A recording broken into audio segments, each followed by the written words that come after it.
Hey, Catalyst crew. Welcome to Catalyst Corner, episode 108. I'm Evan. I'm Jim. And we've got quite a bit to talk about today. It's been an interesting couple of weeks, to say the least. How you doing, Jim? Hanging in there. Still alive. Still amongst the living. Still above ground. That's what I like to hear. I guess it's going okay based upon that criteria. Good.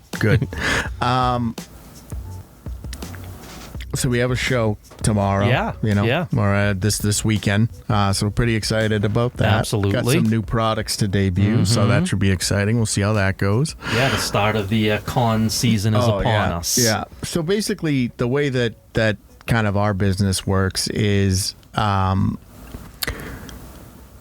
the second half of January and most of February is kind of a lull. We'll do some online sales and stuff. We'll get, there's usually a bump for Valentine's Day. Sure. But overall, I like to call that the recovery period because basically the way it works is March through September is sort of the con season, as well as the sales start picking up and everything. People get their tax returns back, so they have a little money to throw around, and so the business gets a little busier. And then November we have one of our bigger cons, which is Rhode Island Comic Con. We do, which is a whole event. And then you're right into sort of Black Friday, and then from November till about the first half of January, it's nonstop with orders. It's just brutal. So, well, you got the holidays. People have money to spend and will be spending it. So those are lucrative times. Basically, this is my fun time of year. So March through, although this year, because we're going into our first retail store in April, so we have to get ready for that. So that's a little bit more, we go in April 1st, and then April 5th we have another show. So it's like, but for the most part, March through September is really the fun time because the orders are pretty steady. So, the money's coming in, so we can buy new equipment and all that stuff. And then we have the shows, and the shows are so fun. Yeah, I mean, you get to meet fans, you get to talk about pop culture that's stuff. That's the thing. Yeah, I mean, it's the meeting fans and being able to talk to people that like-minded and share the same love of pop culture that we do, that we kind of espouse here on our cast, and they're passionate for it, and maybe they don't have the same outlet we do, but they still, they still are very passionate and want to talk about whatever it is it might be. Yeah, for sure. So that's always, a good feel. I really like doing those. They take a bit out of you, but they're just with the setup and everything. But meeting everybody and getting to see people's reaction to the art in person is really, it's indescribable. Yeah. It's great. I mean, it's validating, for us as creating the products, so it's validating that people like it and want to purchase those things and give money to the business. But it's also nice, to just to talk to people who want to share the same love of the things that we enjoy. I mean, and they do. They're there to have fun. This is people walking around and absolutely enjoying themselves. And if you can't have fun there, if you're not having fun at the con, I got bad news for you. You're doing something wrong. Have you seen anything? I watched Nosferatu. I caught it. Oh, so good. Let's talk about it a little bit. So, what were your thoughts initially? So, I mean, the cinematography was beautiful, just beautiful, and I thought the atmospheric, very, very good, right?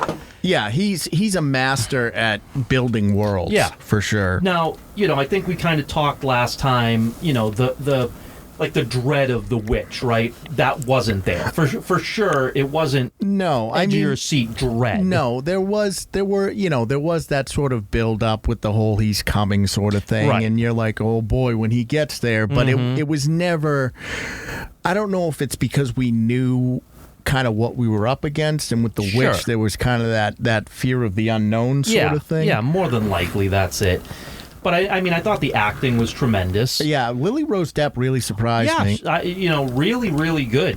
Quite a range on her. Yeah, I would say, Defoe lost his English accent a few times. That's the only thing is I don't know if he was trying, and it's weird because in The Lighthouse he had sort of a pirate captain accent, right? So, and he held it throughout the whole movie. Yeah. So it's hard to say. Like, I don't know what. I think he was just so excited to be doing it. Yeah, I just look at that like that's Defoe. Like, and it was. It was like who cares? It was everybody else, and then there was also Willem Dafoe hanging out in there. Yeah, and I don't know. He might not even have been in character. He might have just showed up on set. Didn't seem like he was really in character. Yeah. Okay. Well, let him do whatever he wants. Right. But I thought it was really well done. I mean, it's one of those ones where, I don't think it was, world changing. No, neither do I. But again, it's not an original work. It's something that's been done before. We've already seen it, so you're not being really exposed to sort of new ideas or new story beats or anything like that. Right. But I think just showcasing Eggers as a master filmmaker, I think it does that. Yeah, because I mean, the cinematography was on point. He knows how to work with his actors. He knows how to surround himself with people that are, talented and are going to bring their A game. And I think all of that really culminates in Nosferatu, as opposed to, some of his earlier works are still fantastic. Right. But you can tell that they're done by sort of, a younger, less experienced filmmaker. Yeah. I don't know how much sway Christopher Columbus had on all that, but sure, you can tell this was a production. Yeah. What about the ending? Right. The ending when they died. Right. Yeah. Obviously, you can sit there and say, well, he drained her of blood, right? So and therefore she died, right? Yeah. But I said this to my partner. I'm like, is that how she died, or did she die because they were so combined, so intertwined with each other that they died together? You know what I mean? Like, well, I mean, you kind of get that in that sort of haunting last image. Yeah, well, and that's what that I'm death saying. and the maiden sort of image. Yeah. Of them being intertwined, and then it's even a layer deeper because once you kind of expose the creature to sunlight, you see that he's this frail. Right. He's not this hulking mass of immortality. He's just held together by shadow. Yeah, and it just seemed like maybe there was something more there. You know what I mean? Than just, well, the sun killed him and he drained her blood and that's how she died. Like, I'm thinking like maybe there's a little bit more there that is unsaid. You know what I mean? Like there was that element of right, and they did kind of tease throughout the film about how she kept denying her nature and who she was and everything. Right. And I think and again, I think what makes Eggers such a master at his craft is, for me personally, the best directors, the best writers show. Mm-hmm. You don't need to tell. Right.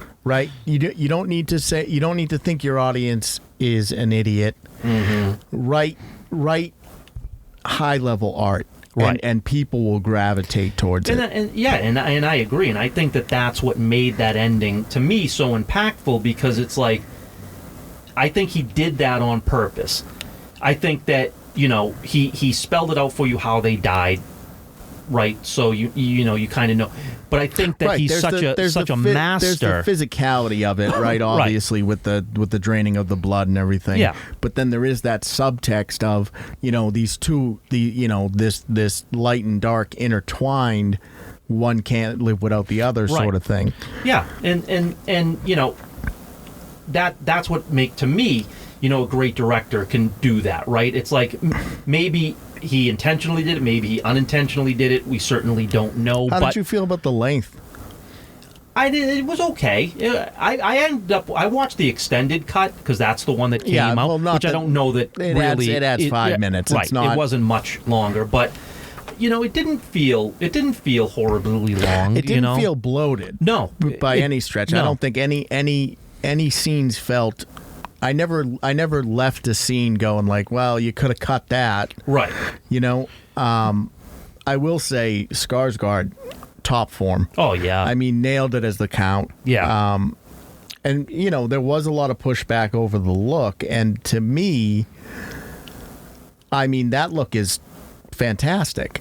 I mean, he looked like a Transylvanian nobleman. Right. Exactly. Again, I think he was kind of a mixture of Dracula and Count Orlok, from the original. You know what I mean? Like, I think you kind of mix the two together, and that's kind of what, you know, Skarsgård's character kind of looked like. And I'm like, well, there's nothing, you know, that. But to your point, yeah, I agree. If you think about somebody from Transylvania or, you know, the surrounding countries, Romany and all that would be how they look. That would be pretty consistent. On, yeah. And the thing is like, at least for me, after having seen both, having seen the silent film and having seen, you know, this one now, and I've seen other ones too. I mean, I don't know if you've seen Shadow of the Vampire. I don't think so. Worth a watch. It's got Willem Dafoe as no. I did see that. That's a good one. Yes.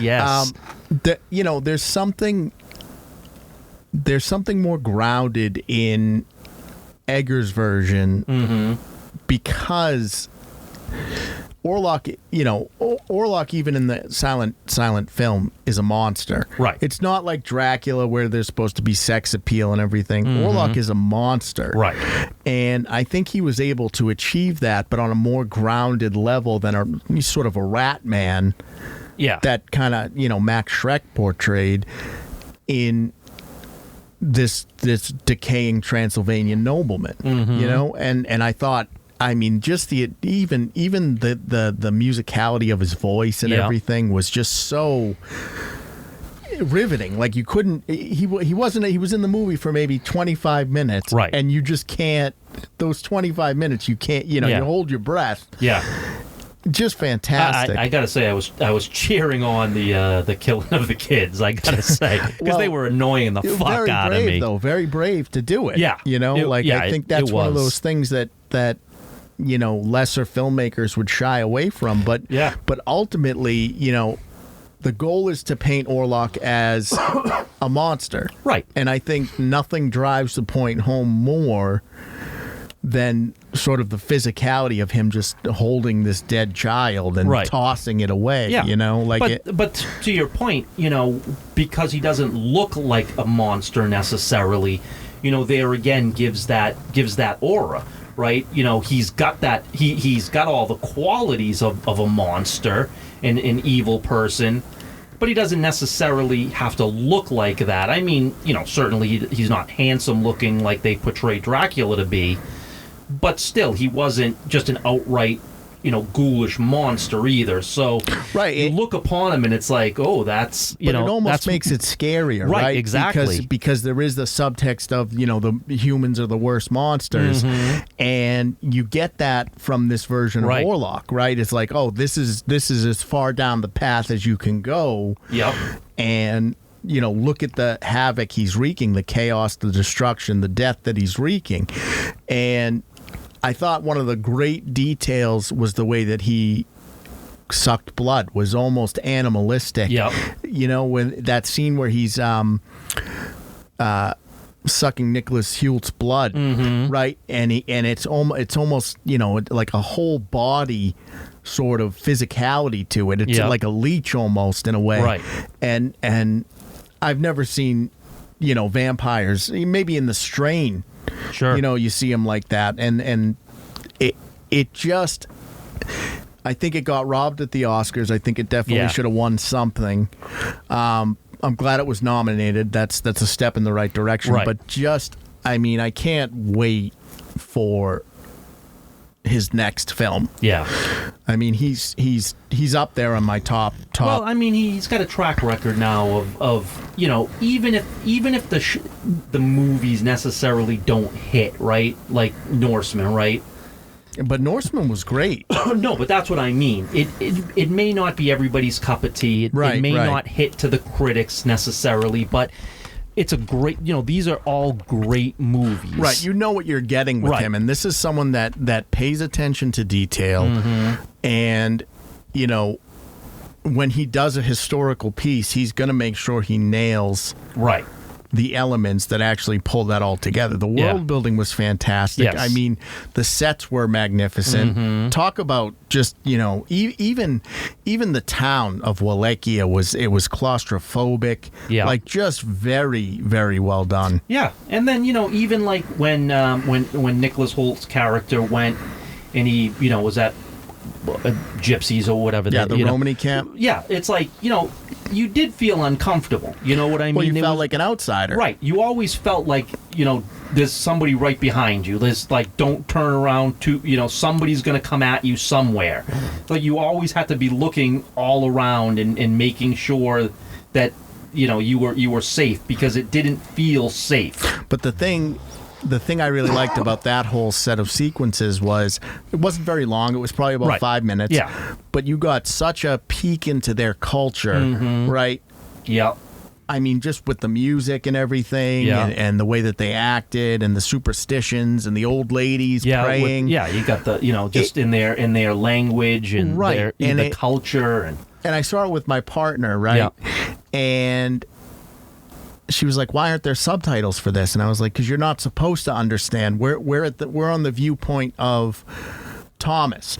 We're a stranger in a strange land. We don't know what these people are saying to Right. us. You're Right. not supposed to know." No, exactly, and that's the thing. It's like it could be evil, it could be good. You just don't know.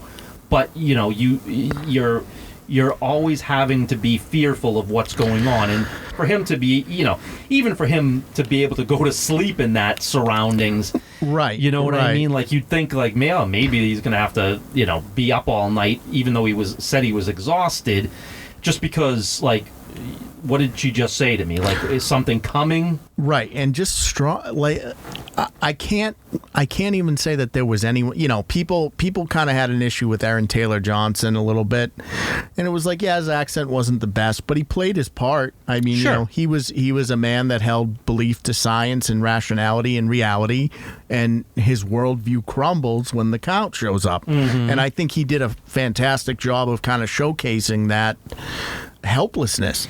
Yeah, and I mean, he you know, goes off the deep end for a little bit, and Yeah, and then, sure. Well, that's, you know, right. And madness ultimately ends up Yeah. claiming him. And then, you know, he comes back a little bit to reality, but, you know, again, you could see he was broken, right? I mean, all of a sudden, Right, his entire worldview is shattered. Right. You know, happy home and hearth is gone. right. So, you know, you have to.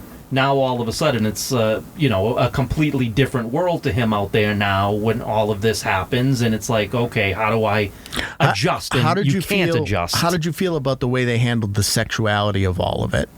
Yeah, I mean, I was fine. You know, I had no issue. Like, relatively tasteful, though, right? Yeah. And the thing I thought was so interesting, because I saw it in the theater, was that a lot of people were uncomfortable because, again, it's that what you don't see can be more powerful than what you do see sort of thing. Sure. And I think he handles that fantastically because, I mean, you know, there's a little skin. It's not egregious. No.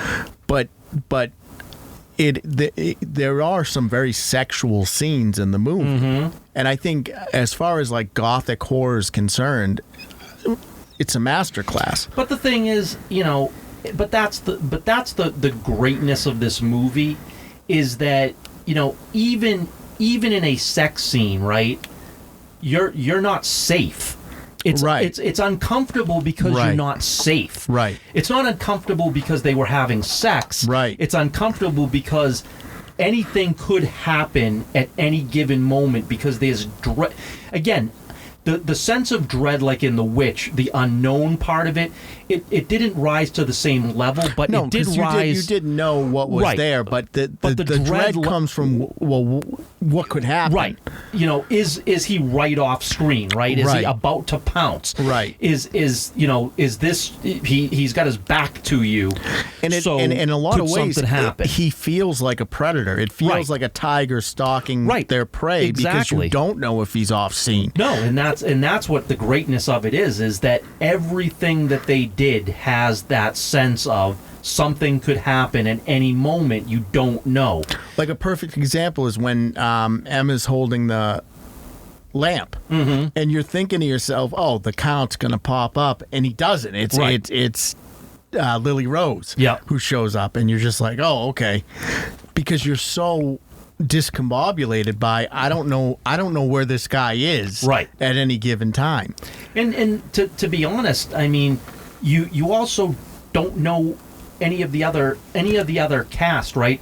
You don't know what they're doing. I mean, obviously, Lily Rose Depp's character is a little bit unhinged, right? So we know, but even the other characters, no one feels totally grounded. No. You know what I mean? Like, everybody seems a bit off. Right, and it almost allows for the madness to kind of seep in when things start to go to shit. Yeah, I mean, again, like Nicholas Hoult and Aaron Taylor Johnson, they weren't, maniacs or anything like that, but you could always see that there was something a bit off, right? So it's easy to slip into some sort of madness. Right. It's when just you're not the dam's leaking. Right, all exactly. It's going to take is one push to get the levee to break, so to speak. And it does. Yeah. I mean, it truly does. Yeah. And even when Defoe comes in, right, even though he's supposed to be, your quote-unquote good guy. Yeah, well, the guy who has the answers anyway. He's unhinged, naturally anyway, but I mean, he doesn't come in and give you any sense of reassurance, really. You're like, no, who the fuck is this guy? You know what I thought was fantastic was there was just, in the original, they really painted Thomas as sort of this, I don't want to say an idiot, but almost selfish in a way, right? Sure. Where he didn't really understand his wife. It was really more about just elevating his position, and that was really all that matters.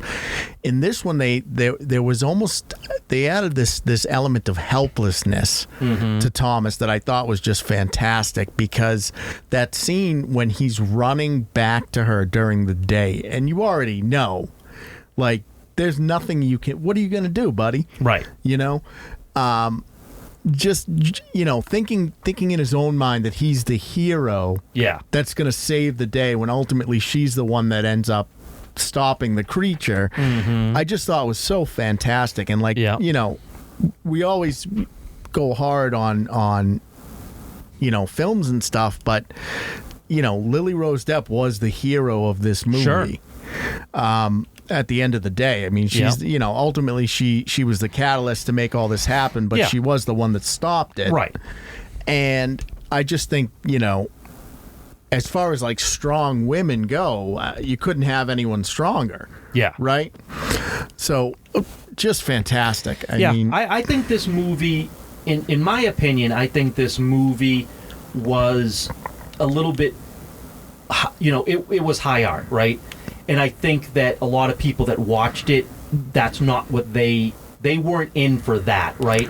They didn't think that that's what it was going to be. So I think that a lot of it went over a lot of people's heads. I think if you've seen other Edgar's movies, you knew what you were getting into. Right. But if you just saw Nosferatu and got caught up in all the hype of that, expecting to just see a creepy vampire film, you didn't know what you were getting. Because what you were getting was really mastercraft high art. Exactly. And I think that people might have watched it and said, I don't get it. Like okay, at the end of the day there was a vampire and he killed some people and then he died by the sunlight. What I mean? I saw a lot of people being like, oh, it's like Dracula, and it's like, right. Yep. It's based on, right. It's based on the book. But it's just, I don't know. I think, again, more, please. Yeah, no, for sure. I'm totally looking forward to his next outing. What about you? Did you catch anything? I did. So we've been on a bit of a Stephen King kick lately. Okay. And so my partner wanted to watch Mr. Mercedes. Okay. I don't know if you've heard of that. No. So this is one he wrote couple of years back in the teens, 20 teens or whatever, and it's basically a crime book. It's not really supernatural. I mean, it's a 3-part series, 3-part book, and it's a 3-season series. Oh, okay. And so basically the premise is this guy goes to a job fair, right? This was back when, the economy was down and everything, so it was poignant back then. And so all these people are out of work. They're all lined up in the morning for this job fair. And so this guy takes a Mercedes to this job fair and basically runs through the crowd. Oh. Right? And so basically you have a retired detective that retired before solving the case, and then the killer pops up again and starts taunting him, and they have kind of a cat and mouse game to figure it out. First season's phenomenal. Brandon Gleeson.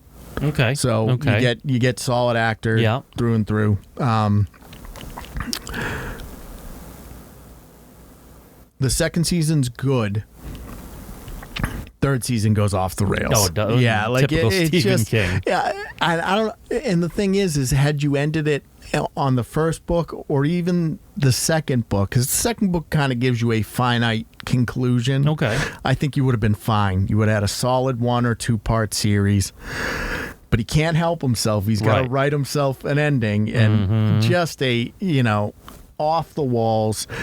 You shift characters, like just terrible. But season 1 and 2, solid. Highly recommend. Oh, okay. It's available on Peacock, maybe. Okay. One of those. Okay. But no, very, very good. So we got another one lined up in the chamber. It's called Chapel Wait, which is Adrian Brody. I've heard of that, and it's a prequel to Salem's Lot. Yes. So, I like my vampires scary, so I can get on board with that. Sure. So we'll see. Once we get some time to watch that and one. That Welcome to Derry should be coming out soon as well. I think right? summertime. That's gonna pop up. And nice. You got Skarsgård back, so that's good. Exactly. He says he doesn't want to do characters anymore, but I mean, that's his bread and butter. Right. You got to do what you're good at, dude. Exactly. I mean, again, you're going to have a nice long career if you want to continue doing character work because you're one of the best at it currently. Yeah. I mean, not to jump back to Nosferatu, but I mean, you couldn't even see him. Right. In the character with the prosthetics and everything. No, exactly. There wasn't an ounce of Skarsgård there at all. No. I mean, if you didn't know, you wouldn't know. No. Before we move on, I wanted to bring this up. You're familiar with the band Ghost? Oh, yeah. Did you see they just dropped a new music? Dude. Awesome. Oh, they're such a good band. Like, that's the thing is, I had always circled Ghost, and I had always just thought it was like heavy metal, like screamo, like very hardcore. No, it's like kind of Iron Maiden, like mixed with Bon Jovi in a way. It's just so good. It's got, it's like goth. Yeah, it's like a gothic Bon Jovi. Yeah, that's kind of. I mean, yeah, I saw that this morning when I went on my phone this morning. It was like one of the, like, hey, popped up the new video for Ghost. I'm like, well, okay, let's go. Song's a banger. And then, Song's a banger. And now we got a new Papa, too. Yeah. So we got Papa 5 now coming out. And the whole lore behind Ghost is crazy, too. It's a whole, like, series you can fall down the rabbit hole with. Yeah, but you don't, but that's something. I mean, that's an element of music you really haven't had in a long time. For a very long time. I mean, you've had people... You've had, certain things like, certainly like Iron Maiden, Dio, Queensryche, they kind of did those type of things and still, to this day, some of that. But, you haven't had that for a very long time. Like the pageantry that Ghost brings is kind of a lost art. Yeah. In a lot of ways. And it really does harken back to sort of the 80s, 70s and 80s metal bands. Where you would get those sort of events. Right. And that's the thing, too, is like it's not just, you're not just following a band necessarily. There's a story behind it. There's characters that you're following as well. And there's story arcs that go along and there's new eras every so often that come out with the the music bangs too. Yeah, and like the music is great. It's not like it's mediocre music or anything. Like I heard the song and I was like, shit, this is good. It was real good. I was very pleasantly surprised to hear that this morning. Yeah, good to see that they're still grooving. They still got some juice in the tank anyway. Yeah. And then it was funny, before we move off it, right? So then all of a sudden, I saw one thing on TikTok, right? And then, so I watched it. And then all of a sudden, for the next hour, there's nothing Just but Ghost. that. Yeah, just Ghost. I was just like, okay, I'm going to spend the next hour watching TikTok videos of Ghost.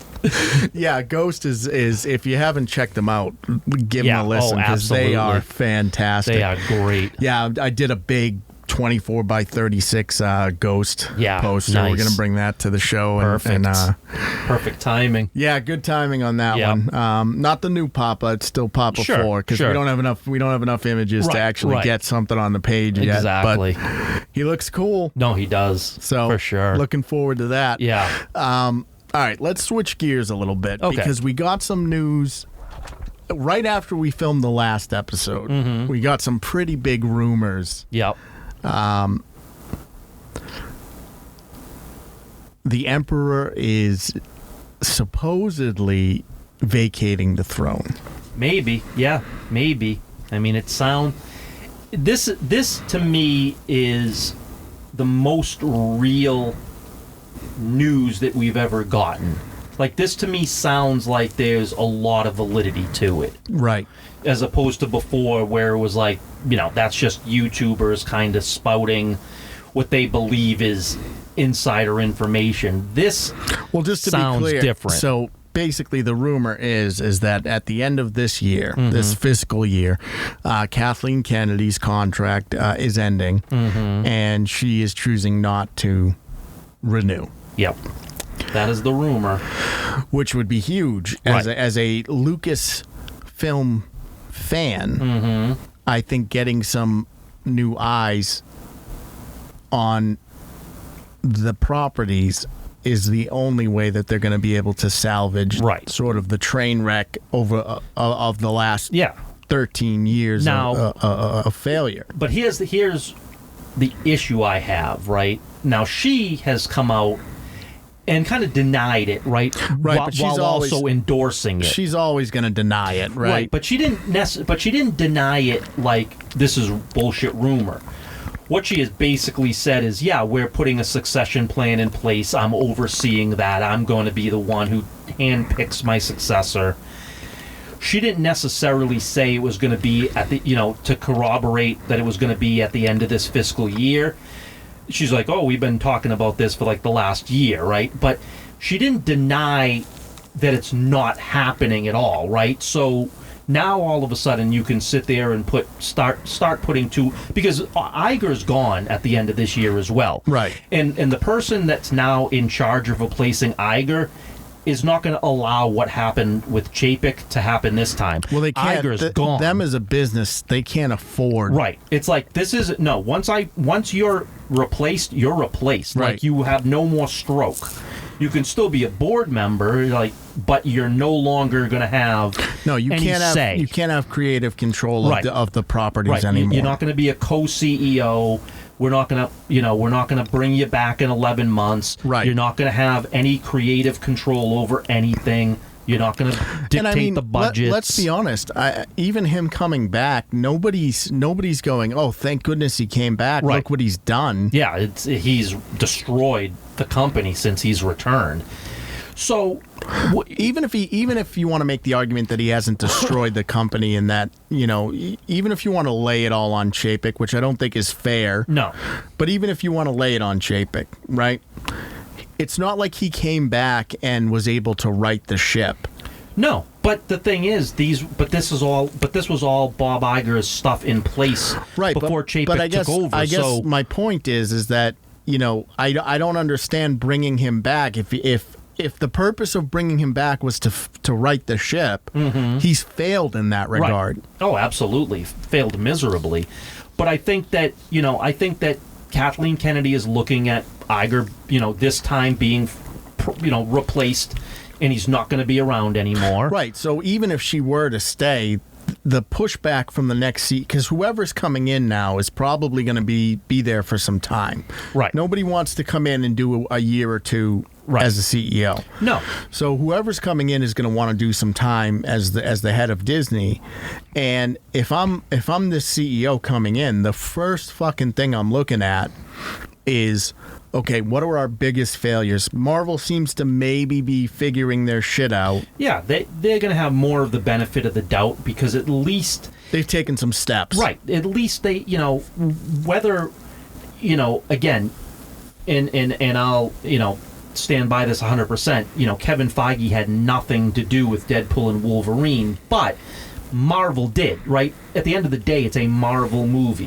Right. They've had some glints. Right. And Daredevil just came out, right? Yeah. The first 2 episodes. Everyone's saying good shit. Right. So you're getting some good, you're getting a lot of good vibe from that. Right. It feels, and even I would say, again, from what we've seen of Fantastic Four, it looks like a step in the right direction. I'm not saying it's perfect. Right. I'm not saying it's going to be the revitalization we need. It just feels like at least the ship has finally turned a corner. Right, but if Fantastic Four is the catalyst to change, and even if it's imperfect, but you can see the direction of where it's headed, right, and that direction is a positive direction leading you to Secret Wars and Doomsday, right, then okay. Then Fantastic Four doesn't have to be great. It just has to be, what is needed it's good, to go to that direction. It's goodwill towards the fans to show them that, hey, we understand the sort of the mistakes we made in the past. Right. We get it. We're changing up the formula. Right. And if that's what Fantastic Four is, and that's what Feige is saying it is, and if it proves to be true, then okay, Marvel's going to get more benefit of the doubt because people are going to be willing to give that an opportunity. But with Lucas, you've just had failure after failure after failure, and even if she wants to say, "Well, I'm leaving on Andor," which is a high note, which it may very well be, maybe season 2. For Andor season 2 to be your high note shows that you have grossly mishandled all of your franchises. Right. Willow's not even on Disney Plus anymore. No. They erased that from the books. Mm-hmm. It was so bad. Right. And you can't revive that. Like no. Willow is a dead property now. That's a dead there is property forever. Right. I don't think there's anything maybe in 10, 15 years you could do a reboot of the original. Sure, but maybe. you gotta find someone as charming as Warwick Davis. Right. And I don't think there's anything left on Indiana Jones. I don't think that's revivable either. Well, so I read an interesting article that they said kind of, the future of Indiana Jones is in video games because Golden Circle did really well. Sure. Oh, you can do that. That's fine. Like if you want to keep it going through video games, perfectly fine. You can do that all day long. Yeah. I just don't think it's a viable product. No, I don't think you're not getting any more film out of Indiana Jones. That has run its course. Right. So I mean, this is the problem though. Right? And again, I don't know if you've seen Dial of Destiny, but I've not seen the entire thing. I've seen only some of it, but not the worst way to end the franchise. Not the best way. I think it was okay. Which again, if it was $100 million movie, sure, okay is fine. Right. But it was $300 and something million. Right. So obviously, financially, it's a failure. It may be an okay film, but financially, it is a disaster. And even Andor 2, right? I mean, it's $300+ million that it costs to make this.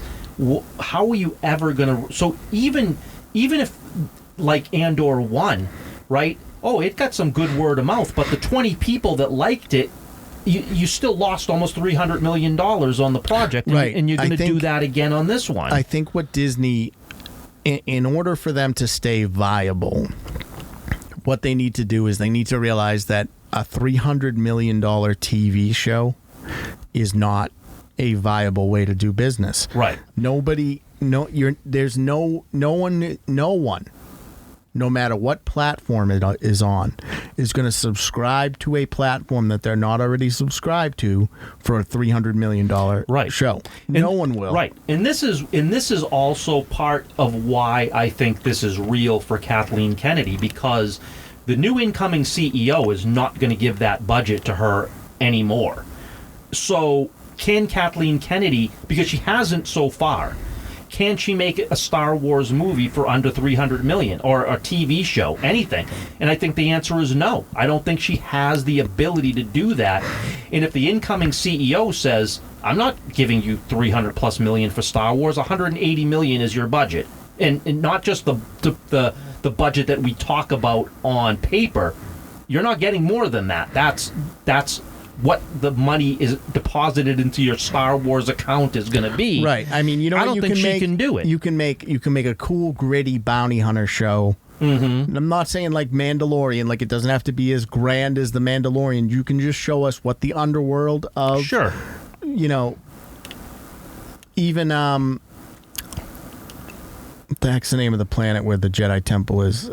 Coruscant. Mm-hmm. You know, what's the underworld of Coruscant like? Yeah. You know what I mean? You can show it. You can do that for $100 million. Yeah, sure. Give me some bounty hunters. Give me some Cad Bane. Give me some Dengar. Give me some Bosk. Right. Give me some bounty hunters. Exactly. You can give me some gritty Star Wars. You know, it doesn't have to be for the fate of the universe. Right. It can take place in Star Wars universe. Doesn't have to involve the Skywalkers. You don't have to connect it to the Skywalkers. Yeah. And look, not to completely shit on Kathleen Kennedy, because there are moments like that. There are moments in Ahsoka that are amazing. You know, there's that live action scene that they pulled right from the Clone Wars that was incredible. Mm-hmm. There are good moments.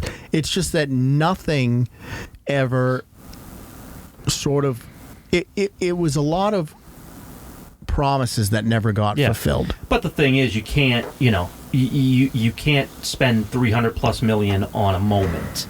That's the problem. A moment doesn't, you know, you could say that Luke showing up at the end of Mando season 2 is a high point in that series, sure, right? But it's not. You didn't follow that up with anything worth, you know, keeping that momentum going. Yeah, I mean, look, you know, Rogue One did $1 billion, right? Fine. When Darth Vader came out at the end, that's the only time I thought that movie was worth anything. Like, I'm not a fan of Rogue One. I don't think it's a great movie. It's okay. Yeah, it's fine. But when Vader came out at the end, then that's, you know, speaking of moments, right? That's a moment. That was awesome. That was the first time we've ever seen Darth Vader on screen being Darth Vader. Right. But I don't think that overall Rogue One, I don't think is a great movie. I think it's okay. It's a little incoherent. Yeah. And that's the thing. I don't, you know, nothing is good. Everything has a moment in it. Some is better than others. But there's nothing that under Kathleen Kennedy that you could say that's awesome. That I think that was the biggest totality is awesome. I think that was the biggest sin of Acolyte, because, you know, I don't think it was, you know, there were parts that retcon the lore that I think were bad. Right. But I don't think there was anything in there that was like, if they made that for $80 million, I'd say give them another season. Let it get some legs, and let's see what you can actually do with this property. Right. But it cost you $300 million to make, and you had one or two moments in there that stood out, and the rest of it was mediocre or bad. Yeah. And, you know, and here's the problem, right? Yes, you know, retconning that you did in Acolyte was a massive issue. And, you know, the fans let you know. And then your attitude about it is, well, get over it. You know what I mean? And the fans are like, yeah, okay, we will get over it. We're going to get over Star Wars. We're going to stop watching. There is no more money. It's a dead product, a completely dead IP. And it's like, you know, it doesn't matter to you, fuckboy Filoni, but it matters to the fans. And that's who you should be catering to. Not you, not your fucking stupid cowboy hat, and all the people in the room that you're trying to appease. Well, the thing it's the is, fans right, you're supposed to appease. So the thing is that it's a fine line, right? You can't make something just for the fans, because then you're going to end up with schlop, and you're getting a million different points of view. You can't make it completely, but there are things that matter to the fans, and lore is one of them. Right, and I think you can make whatever movie you want to make, but you can't bastardize the lore. And that I think has been the biggest sin for a lot of these properties. I think that's the biggest sin of The Witcher, is that it bastardized the lore. Mm-hmm. It's not that you guys went in a different direction, because they went in a different direction with The Last of Us, and people still gravitated towards that because it didn't bastardize the lore. Mm-hmm. But when you start changing, what is set in stone gospel for these stories, and saying, well, even though these were your heroes for the last 40 years, they're not heroes. Right. You get the fans check out, which would be fine if you were making stellar films. If the Star Wars movies were killing it, mm-hmm. and you and I didn't like it because it was a bastardization of the lore, fuck us, because ultimately if Gen Pop says it's great, then it's great. Right. But they're not. Right. And you could look, if you took out the destruction of the lore in the Acolyte, I think it still would suck to be the worst Star Wars ever made. However, that being said, you want to make that, that's your right. You own the property. It's your right to do it. As long as you don't fuck with the lore and you don't ruin what's come before it. But the mistake, make your own Star Wars show. But the mistake is that as soon as you start to fuck with the lore, right? You get the diehard fans like you and I that check out. Mm-hmm. It's just like, okay, well, we're done. Right. Whereas if you didn't fuck with the lore and you made the Acolyte and it did whatever it did. Right. You and I can sit there and go, all right, well, we'll wait for the next one. Maybe the next one will be for us. Yeah. You know what I mean? And then maybe you can keep making your Acolytes, right, or your Rey movies or whatever you want to do. I mean, look, Skeleton Crew came out, right? And it didn't mess with the lore at all. Right. But no one watched it because no one cared, because how much you've ruined Star Wars. Yeah, it had a little bump at the beginning, and then people, nobody finished it. It never charted once in any episode. That's how little viewership it got. But it didn't. But that's not to speak. But it didn't mess with the lore. Right. And so therefore you can have that. Right. That's not to speak to the strength of the show at all. Right. So you can make that, and yeah, maybe people like it, maybe they don't. But it's fine. It's a slice of the pie of Star Wars. You can have that. It's totally, something different, just like you could have done with the Acolyte. But once you killed the number one thing of lore, which is Anakin being the chosen one, it's dead. It's gone. Star Wars is dead. You've ruined it. You cannot bring it back. Because what you've done with that, which I know for Leslie Headland and Kathleen Kennedy was just a throwaway for them. Mm-hmm. But what you've done is you've taken all of the building blocks that make Star Wars special. Yep. And said none of that matters. Right. And so now you have the fans that have been there since the beginning that say, all right, cool. Well, everything, I'm good then. Right. I'll watch the original trilogies or whatever, but everything moving forward, I'm good. You've said what you want to say and you've ruined it for me. But if you can't get the Gen Pop on your side, then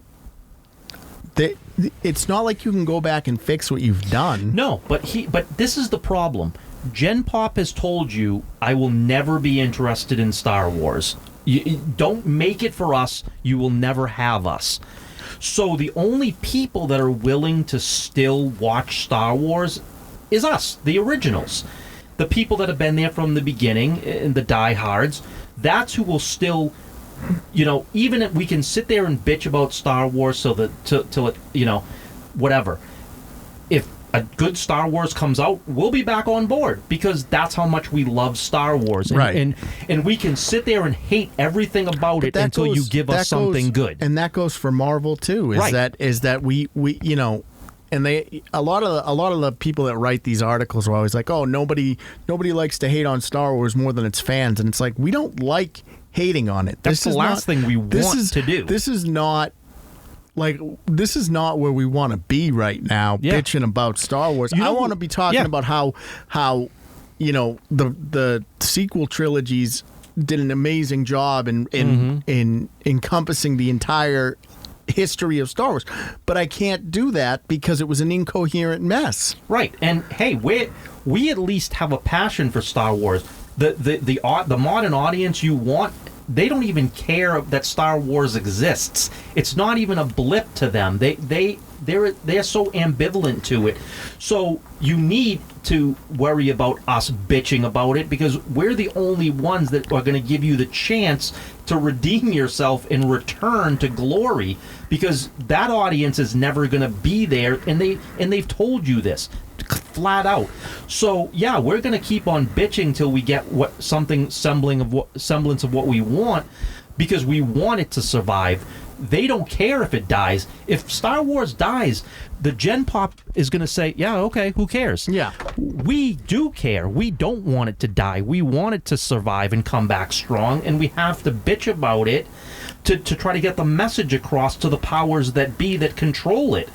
But, the problem is, let's say somebody else takes over, and if Kathleen Kennedy is the person selecting it, I have no hope. But what are they going to do with it? Like, what are they possibly going to do with it? I don't know where you go from here with any of the Lucas properties. Like, all of the Lucas properties in my mind are if I'm the new CEO, I'm looking to sell. Well, and so that's a rumor. That's a rumor that's out there right now, that they're talking to try to sell the product. And the rumor hasn't. There's not a lot of information behind it, right? So again, this is strictly as rumor goes. Yeah, hearsay, so to speak. But it's like the sound of it is, and again, maybe we'll get some clarity at some point. Like, they want to sell future Star Wars, meaning you can't have anything that's been done to date, but you can make your own. Here's the IP. You can have it, but you can't have anything that predates this transaction. So, we can't make Star Wars anymore. Maybe you can, so we're going to hand it off to you. Yeah. See, if I'm buying if I'm a company in that position, I want Lucas. Right. Sell me Lucas, and I'm going to erase everything you've done because. Right, and that's not what they're going to do. They're not going to allow that to happen. You're sitting on a turd. Right. So, yeah, maybe somebody can take that and make a great Star Wars movie going forward, sure. But, the thing is, all that other stuff is still canon. Right? Because it's going to be forced to be canon because it ties into the original. And since you don't have access to the original 6 Lucas movies, you're either going to make your own version of Star Wars, which is not tied to the Skywalker saga, or you're going to have to do something that does tie in, but all that Disney stuff is going to be canon, and you're going to have to try to fix that mess. And I don't know how you do that. That's navigating a minefield. Right. I just don't see how you undo all the damage that's been done. And to be perfectly honest, who wants that job? Who wants the job to try to do that? Because that just seems like, a mountain that you cannot climb. It to me. No, I mean, if you said, we're going to hand over the reins, do whatever you want. Mm-hmm. That's one thing, right? Because then you can say, okay, everything that Disney put out is non-canon. Mm-hmm. I know we don't have Carrie Fisher anymore, but we'll work around it. Right. And you erase, the last 20 years worth of Lucas projects. Mm-hmm. And I think that's the only way that you can hope to move forward with Star Wars. I mean, or at least if you're going to have someone buy it, but setting mandates that they can't touch anything you've already done. I mean, how do you navigate a minefield like that? You can't. You can't. And you can't work with the damage that's already been created. And so, again, I just don't like. Yeah, we can sit here and we could cheer and jump up and down that Kathleen Kennedy might finally be gone. but I don't see how the next person coming in fixes the mess. I don't know that it gets any better for Star Wars. Well, it's a monumental task to undertake in any case, no matter who gets the reins, Right. I heard they were talking about giving it to Feige, which I think would be a huge mistake. Yeah, but Feige, they said, Feige has a plan. He's gonna recanonize the EU, and that's the movies he's gonna make, is all based upon the EU. Okay, that's a plan, and maybe you could be successful in making some movies based on books that are beloved, and if you brought those back to canon, that's certainly going to make diehard fans happy. But again, you're not undoing the damage that's been created. You still have the Kennedy umbrella. Right, exactly. So, I just don't see how getting rid of Kathleen Kennedy finally fixes the problem. It's nice that, that there might be somebody that comes in to do it, right? Because we know we're not going to get that under her. At best, it'll stem it'll stop the hemorrhage. Right, but but also part of it is going to be she's going to be a producer on movies for, like, say, the next 10 years, right? She's still going to remain a producer, even if she's not heading up the company anymore. You're still going to have her stink all over it. Right. So, I mean, if any project that has already been greenlit under her, she's still going to be the producer of those movies, and she's still going to have a say in some of that direction, because a lot of it's going to be still taking place while she's in charge, and it's going to be underway. So unless you've got somebody that can come in and get rid of that, but you can't, because she's going to get producer credits, and that's not going to be allowed, because that's going to be part of her leaving, is that she's going to be a producer on X amount of films. That's going to be part of her exit, right? Then she's not going to go quietly. She's not just going to walk away. There's going to be a give and take on what's going to happen for her to finally leave, and part of that is going to be she's going to be around for guaranteed the next 10 years as a producer. Well, I mean, it'll be very interesting to see sort of what happens, because again, Thunderbolt is the test screenings are going well. Mm-hmm. We got Fantastic Four lined up, so that hopefully that'll be a step in the right direction. And then we got the Russos, 2 films. Obviously, Snow White's going to be a huge bomb. Oh, disaster! Like epic. Like they don't even. I'm surprised they're even going to push it out. Yeah, I am too. It could be just out of morbid curiosity. Now they want to do it. Like, how bad could it get? Like, again, you've already had to reserve to the fact. I don't know if you saw the interactions between Gal Gadot and Zegler at the Oscars. Yeah, they hate each other. Holy cow! Again, when you sit there and make pro-Palestine, comments to an Israeli woman who was in the army, right? Like, again, she's from there and she was in the army, and again, she's not pro-Israel because that's flavor of the month. I mean, no, she's pro-Israel. That's where her she's homeland, from. Right? So no, it's just Zegler's whole thing too, and I think at the height of sort of the disaster that was Hollywood, everything she says just comes across as so inauthentic. Right. Yeah. And and I think Hollywood is really. The Oscars, again, came and went, third lowest rating for TV in history. Yeah, but who the fuck cares about the Oscars? No, but it's not. But people did, right? Yeah, it used to be an event. It used to be, 60 to 90 million viewers. Now you're down to 18, right? Because no one cares about quote unquote celebrities, because social media was created. We found out how awful these people are in real life. And we can still enjoy them in a movie. Right, but it's not even just that. It's just the access that you gain. Right. It's not even just whether they're awful or not. It's just that they're not special anymore. No, they're not special, but also, you find out that they are terrible people, and not only are they terrible people, but they're trying to tell you how you should live your life, but they, of course, don't, it's the height of hypocrisy. But that all being said, we just, we don't care about any of that, right? We'll be forgiving in the movie. You're playing a role, right? And again, I don't have to like the things you say, but I'll watch a movie that you're in if it's a good movie. But the thing is that obviously Snow White is not for you and I. No. Nor was it supposed to be. No. And I'm cool with that. Yeah, that's fine. Not every movie has to be for me. I mean, I'm not a Disney, again, but I respect the I don't know animation. who Snow White is for. Because it's not like Snow White has this die-hard fan base. No, it's the movie came out in the 30s. Right, it's not for anybody. I mean, sure, you got the Disney, the Disney fanatics, right? Who whatever Disney does, they're on board with. Yeah. You've got those people that will support it because they support anything that Disney does.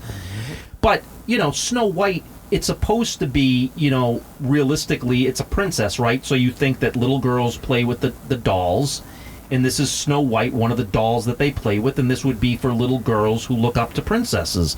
That ultimately would be who your target audience would be. Right, it's for kids. Right, it's for young kids is ultimately who it would be for, and obviously the parents are going to be the ones that have to take them to go see it. But the trick with these live action remakes is you're banking on the nostalgia of the parents to then bring the kids in. And there's none of that there. No. And the thing too is the kids play with the dolls, right?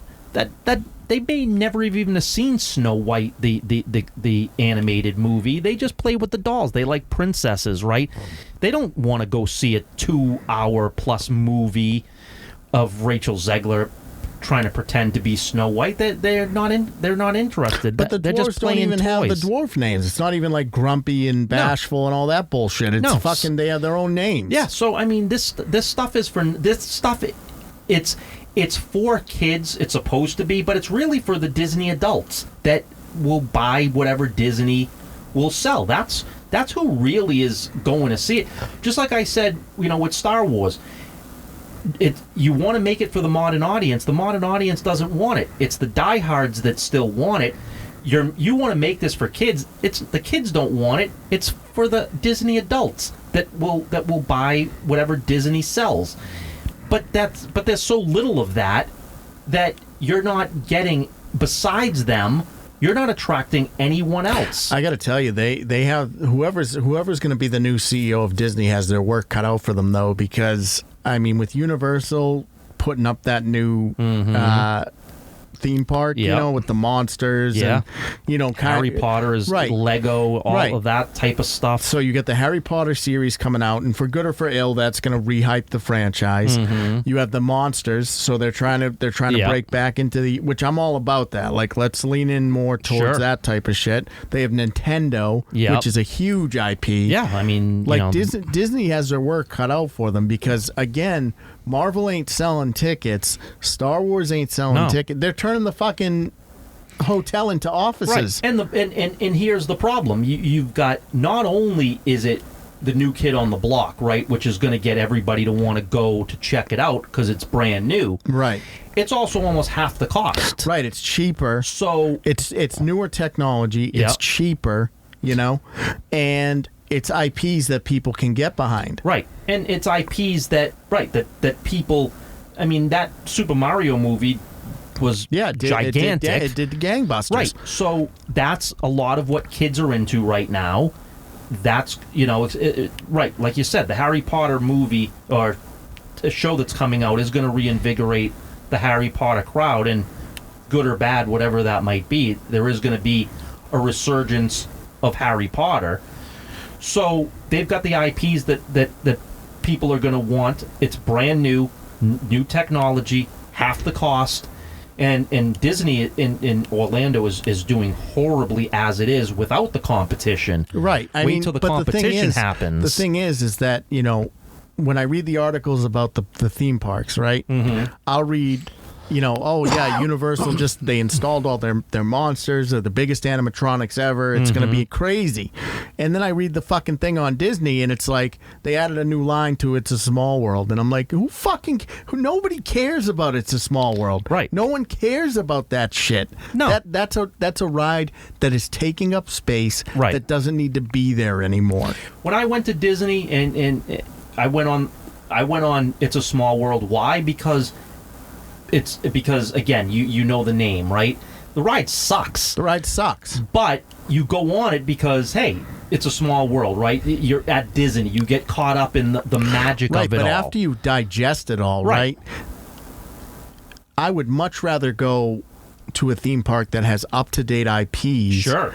than go to Disney and see the World of Tomorrow from the fucking Like, who gives a shit about all that stuff? But that's the thing, too, is if you've been to Disney, you've been to Disney. Like, you don't have to go back because there's nothing new to attract you there. Right, it's not like, what? All right, so they updated the Splash Mountain to Tiana's Bayou. Which is broken, which they cannot get operational. And they can't get the Avatar animatronics working either. Right, exactly. So you've got, most of your things are down anyway because you can't update these things. They don't work. And then right down the road, you're going to get up the most modern technology for amusements at half the cost. And it's the bright and shiny penny that everybody is going to want to go see. With IPs that are relatively fresh. Right. And again, you want to see it because you've never seen it before, whereas Disney has nothing new to offer you. So why would I spend double the money to go see something I've already seen that's so outdated when I can, for half the money, go see something I've never seen before, which probably is going to be so good I'm going to go back because I can't digest it all in one trip. And financial, I can afford to go back. But the thing is Disney had all these grand plans. They were going to build out a Star Wars land. They were going to build out a Toy Story land. All that shit's on the back burner now. Right. Because why? Because you've jacked the prices up. Mm-hmm. You're not offering anything new to people. Right. And you went with the sequel trilogy for Star Wars, and it failed miserably because no one wants fucking Rey. No one. Kylo Ren is not even just that. You mismanaged what that hotel was, so that was doomed to fail from the beginning. Mm-hmm. And it's just amazing to me that because you have to understand that the theme parks are a huge pillar for this company. It's not like the theme parks are throwaway for these guys. The theme park is the number one driver. The TV and movies are the throwaways for Disney. The theme park is what drives Disney. The other stuff is just the icing on the cake. If they had to get rid of theater, they would, because over the theme parks. No, right. The theme parks is the number one priority for Disney. That's where they make their money. That's where they live and die. And they are without competition for the most part. But May changes that. When May rolls around and that Universal Studios opens, now all of a sudden they are not the only. They're not only not the only game in town. They're going to get. I think they're going to get absolutely destroyed. Yeah, they should be pushing, and again, it just seems like the choices they're making are so strange. So they're getting rid of the Muppets to put in Monsters, Inc., but Monsters, Inc. is an old property. Right. It's not up-to-date shit. It's like you're putting in properties that were popular 20 years ago. The thing is, the Muppets are timeless, but you've mismanaged the Muppets so badly, but you could have made the Muppets continue for every generation to enjoy. Well, now they're moving the Muppets to the Aerosmith coaster. Right. So they're not getting rid of the Muppets. No, but at the same time, it's like, okay, I get that. I understand. Like, you mismanage the Muppets so it doesn't have the appeal it had, even in my generation. Mm-hmm. But you're replacing it with Monsters, Inc., which doesn't have the appeal. I mean, who's going to go to Disney for Monsters, Inc. World? To be perfectly honest, I mean, at this point, who goes to Disney for anything? I mean, I know Moana is popular, Lilo and Stitch is popular. Right, but they don't really lean into that shit too hard. No, but other than that, it's the original Mickey, Minnie, Donald, and Goofy, and that's what people go to see. All their other movies, that no one really cares about that stuff anymore. No one's clamoring for Monsters Inc. Yeah, you're going to do another Toy Story movie. Like, does anybody care about another Toy Story? Like, yeah, maybe it'll be successful. Maybe people. Toy Story is generally a safe property, but Right. the thing of it is that,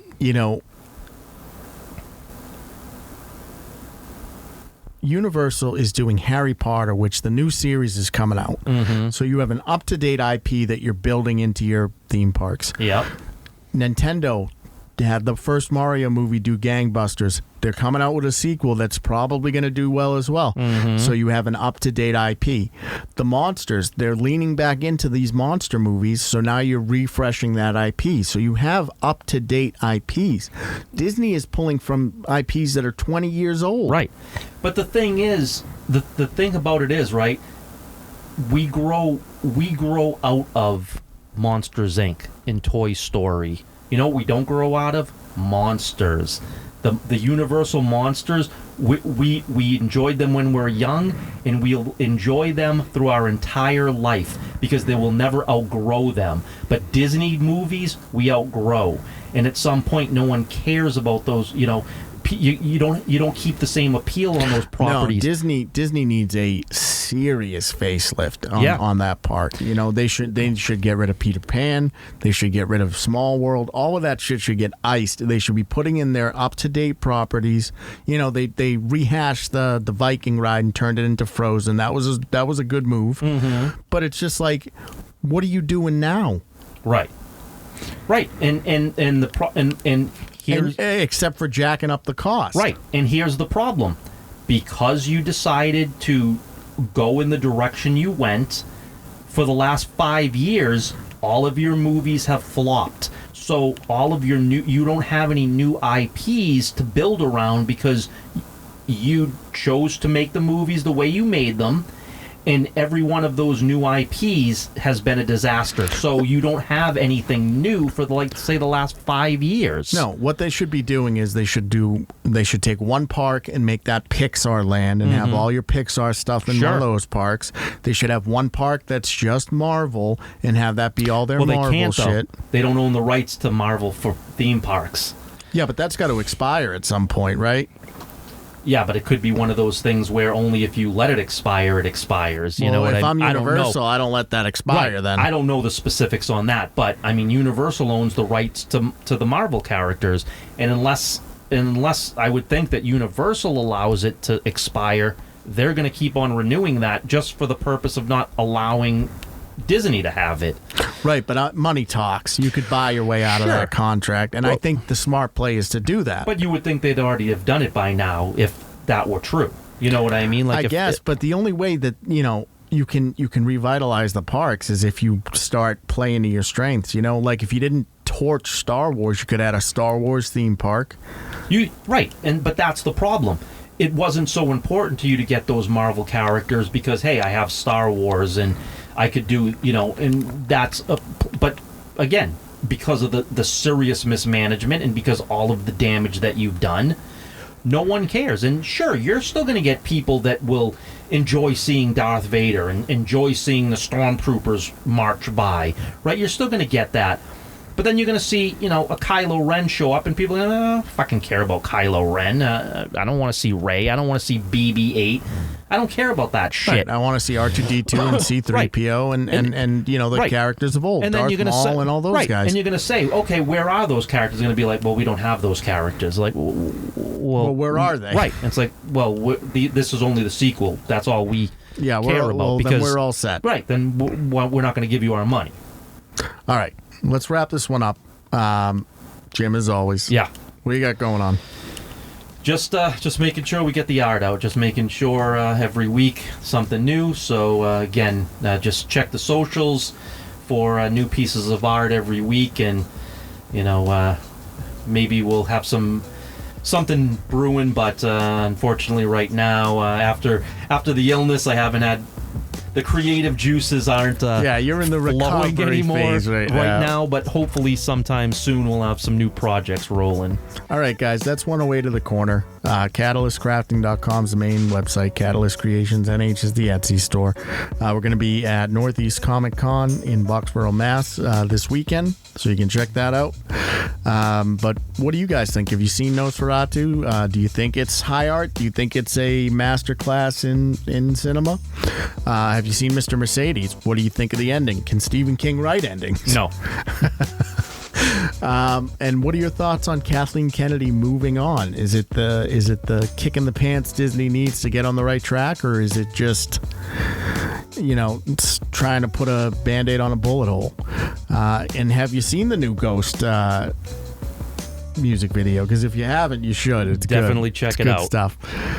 Let us know in the comments. All right, crew. Catch you on the next one.